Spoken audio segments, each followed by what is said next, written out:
वालिद साहब मुतवस्सित तबके में शुमार होते थे। इस तबके का आदमी जिन मसाइल का शिकार होता है, सब ही इससे वाकिफ हैं। हम 8 बहन भाई थे, फिर भी खुशहाल जिंदगी गुजार रहे, क्योंकि इन दिनों वतन पर बैरूनी कर्जों का बोझ इस कदर न था और महंगाई में भी हम घर के सभी अफराद को 2 वक्त की रूखी सूखी पेट भर नसीब हो जाती थी, क्योंकि अबू अपनी हैसियत के बावजूद कुंबे का बोझ बड़ी किफ़ायत शियारी से इन्हें थे। इनकी कोशिश थी कि औलाद बेहतरीन तालीम हासिल कर ले। इस जिदोजहद में तमाम उम्र खुद भी मामूली खाया पहना और हमें भी मामूली खिलाया पहनाया। वे हम बच्चों को हमेशा सादा जिंदगी बसर करने की तलकीन करते रहते। हम सब ही स्कूल में पढ़ रहे थे, सिर्फ बड़े भाई अयान कॉलेज जाते थे। अबू को बड़े बेटे से उम्मीद थी कि पढ़ लिख कर अच्छी नौकरी पर लग जाएगा तो उनका बोझ बांट लेगा। वो खुद रेलवे के महकमे में मुलाजिम थे। अयान भाई तालीम से फारिग हुए तो पता चला कि तालीम का कुछ फ़ायदा ज़ाती तौर पर है, मगर हुसूल नौकरी के लिए तालीम बेकार है। बना रिश्वत और सिफारिश के भाई ने नौकरी के लिए बड़े धक्के खाए, दफ्तरों में मारे मारे फिरे, मगर हर जगह मायूसी ही मिली। तब दिल चाहता था कि मुल्क छोड़कर चले जाएं। ख़ानदान के कुछ लोग आला ओहदों पर फाइज तो थे, मगर वो अमीर थे और उन्होंने हम जैसे गरीब रिश्तेदारों से रिश्तेदारी ख़त्म कर दी थी। वो ना तो हमारी खुशी में शरीक होते और ना गम में पूछने आते थे। ये शदीद गर्मी का मौसम था। एक रोज़ जब दिन भरयान भाई मुलाजमत की तलाश में 2-3 अमीर रिश्तेदारों का दर खटखटाकर मायूस लूटे तो उनको बुखार हो गया। आते ही धूप और गर्मी से बेहाल ठंडा पानी पी लिया और बिस्तर पर दराज हो गए। जरा देर में बदन तकने लगा, शायद इनको सनस्ट्रोक हो गया था। वाले ड्यूटी से लूटे तो बेटे की हालत देखकर घबरा गए और अस्पताल ले गए। उन्होंने छुट्टी की दरख्वास्त है दे दी, लेकिन उनकी छुट्टी मनसूख कर दी गई, क्योंकि एक रोज़ बाद बकर ईद थी। अबू भाई को आखिरी बार गुनूदगी की हालत में देखकर भी ट्रेन पर चढ़ गए। 3 रोज़ बाद जब वो ट्रेन लाए तो बेटे को आखिरी आरामगाह ले जाने का इंतज़ाम हो चुका था। उन्होंने वर्दी उतार्यावर बेटे को कंधा देकर इसको कब्र तक पहुंचाया। बेटे की जवान मौत का गम इनको ले बैठा और वो बीमार पड़ गए। इस हालत में भी ड्यूटी पर जाते। जब हल्का हल्का बुखार मुस्तकिल रहने लगा तो पता चला कि उनको कैंसर है। वो बीमारी से दस्तों गिरबान रहे, लेकिन कब तक एक वक्त आया कि जब गार्ड की वर्दी उतारते थे तो वो खून से तर होती थी। आखिर वो दिन आ पहुंचा जिसको टालने के लिए उम्मी और हम सब दुआएं मांगते थे। वालिद साहब हमको रोता छोड़कर दूसरे जहान को चले गए। यूं मैं अपने वालिद और भाई के बाद घर में बदनसीब बेआसरा कुंबे की बड़ी ठहरी। इन्हीं दिनों मुझसे बाद वाली बहन, जिसने इंटर कर लिया था, मुलाजमत की तलाश में साइट एरिया महल्ले की एक औरत के साथ गई और वापस न लौटी। हम बहुत परेशान थे। इस नई महल्लेदार के घर गए तो पता चला कि वो जो खुद कोदवाओं की एक बड़ी कंपनी में इंचार्ज बताती थी, किराए का मकान छोड़कर जा चुकी थी। मेरी बहन जरताशा बहुत खूबसूरत थी।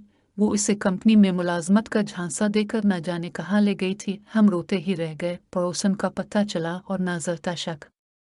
माँ इसके गम में नीम पागल हो रही थी।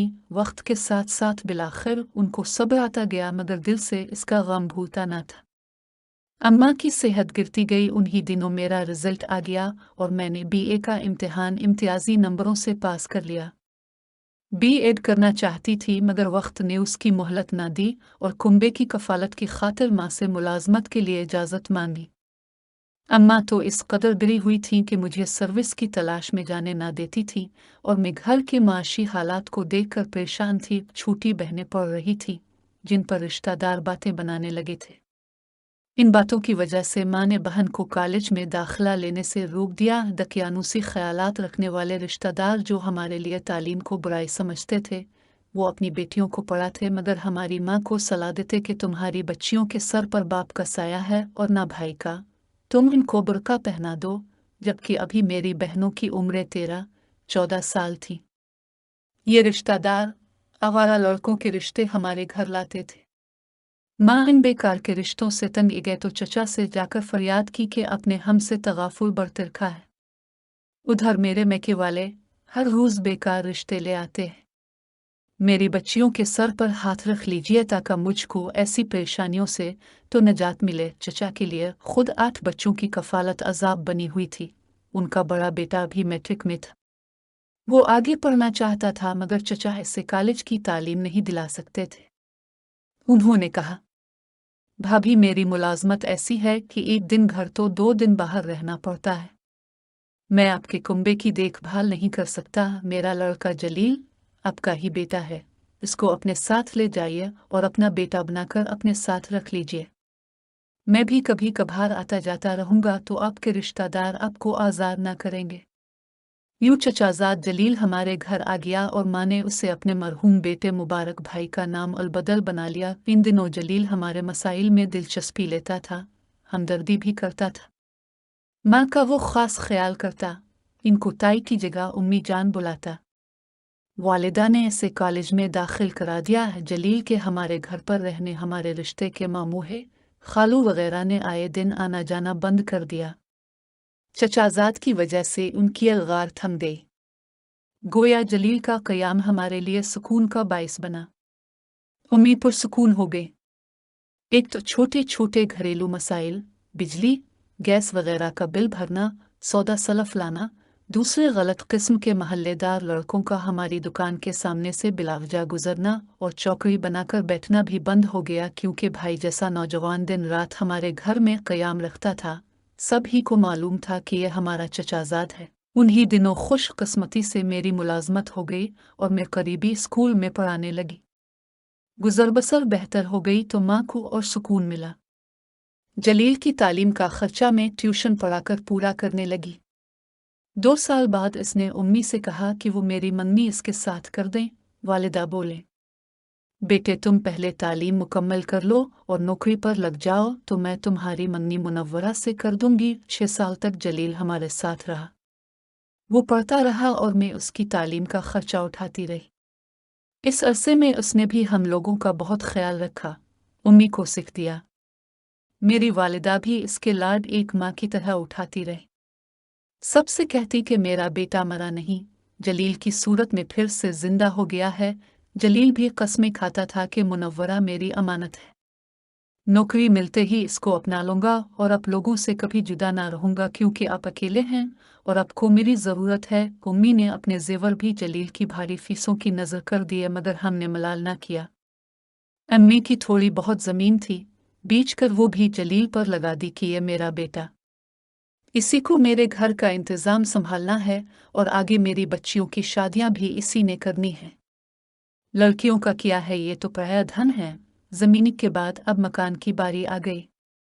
जलील ने बिजनेस का झांसा देकर उम्मी को अपना हम ख्याल बनाया और मकान बिकवा कर दुकान अपने नाम खरीद ली कि इसमें वो अपना जनरल स्टोर खोलेगा। दुकान अपनी होगी तो जनरल स्टोर को इधर उधर शिफ्ट ना से करना पड़ेगा, एक जगह कारोबार जमा रहेगा। मैं तो इस आस पर खामोश थी कि कुछ दिनों में मेरी जलील से शादी हो जाएगी। मुझसे छूटी दोनों बहनें अलबत्ता खफा हुई थीं मगर मैंने उनको चुप करा दिया था। तब लगता था कि जलील तो हम पर जान देने को तैयार और उसके बारे में गलत सोच रहे हैं। एक रोज़ ऐसा भी आया कि फिर हमारा इंसानियत पर से एतमाद उठ गया। जलील ने मेरी बहन को बदनामी का दाग लगा दिया। अम्मी घर पर ना थीं और मैं सर्विस पर थी। छूटी 2 बहनें स्कूल गई हुई थी। सिर्फ शाहिदा घर पर थी क्योंकि इसकी तबीयत खराब थी। जब मैं स्कूल पढ़ा कर घर लौटी तो इसने इस अफसोसनाक वाक़ये के बारे बताया। वो रो रही थी। मुझे बेहद सदमा हुआ, घूम गया। सोचा कि उम्मी को पता चला तो शायद वो ये कि बर्दाश्त ना कर सकें, बेहतर है उनको ना बताया जाए। बेहतर होगा कि इस बहन से ही जलील की शादी कर देती हूँ, उम्मी को भी समझा दूंगी। बहन को मैंने मना कर दिया कि उम्मी को इस बारे मत बताना। काश मैं इस वक्त खामोशी इख्तियार न करती तो कुछ तो बुचड़ बता। उम्मी ने कुछ जेवर मेरी शादी के लिए बचा रखे थे, वो जलील के हवाले किया कि तुम अपनी तरफ से मेरी बेटी को चढ़ाना। उन्होंने जहेज के जोड़ी के जूड़े भी बनाए कि ये भी दूल्हा की तरफ से होंगे मगर मैंने कह दिया कि मुझे जलील से शादी मंजूर नहीं क्योंकि ये उम्र के में 3-4 साल छूटा है। ये शाहिदा के लिए मौजू रहेगा। अब पहले इसकी शादी कर दें, मेरी इसके बाद देखी जाएगी। मेरी मुलाजमत है, मुझे रिश्ता मिल जाएगा। शाहिदा मैट्रिक पास थी, इसका रिश्ता जल्द नाम लेगा। जहेज के साथ बुरी का इंतज़ाम उम्मी को करना था, सो उन्होंने किया। शादी की तैयारियां होने लगी। मैं अंदर ही अंदर घुटने लगी। कैसे माँ को असल सूरत हाल से आगाह करूं? चंद दिन ऐसी में गुजर गए। खुद को तसल्ली देती कि तेरी एक बहन शादीशुदा होने जा रही है, एक बोझ कंधों से हल्का हो रहा है, हौसला रख। मगर उसकी नौबत ही ना आए।